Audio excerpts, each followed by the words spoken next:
తెలంగాణకు బూతు పురాణం పరిచయం చేసిందే మాజీ సీఎం కేసీఆర్ అన్నారు PCC general secretary Chenagani Dayakar. నీచ భాష బూతు పురాణానికి పురోహితుడు కేసీఆర్ అన్నారు. తెలంగాణలో శిఖండి రాజకీయాలు చేస్తోంది బీఆర్ఎస్ అని విమర్శించారు చెనగాని. కల్వకుంట్ల తారక రామారావు గారు గౌరవ ముఖ్యమంత్రి రేవంత్ రెడ్డి గారి పైన ఇష్టానుసారంగా మాట్లాడడాన్ని, అగౌరవంగా మాట్లాడడాన్ని మేము తీవ్రంగా ఖండిస్తా ఉన్నాం. ఇవుళ్ళు తెలంగాణలో ఒక నీచమైన భాషని ప్రతిపక్షాల మీద హేళన చేసింది గతంలో కేసీఆర్ గారు.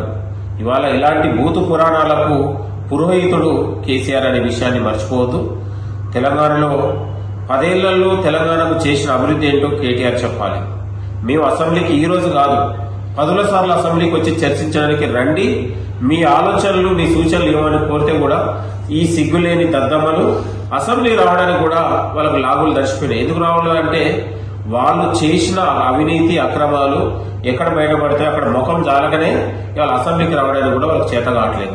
ఇవాళ తెలంగాణలో 10 ఏళ్ల పాటు దోచుకొని తిన్నా కూడా వాళ్ళ ఆకలి ఇంకా తెల్లారట్లేదు.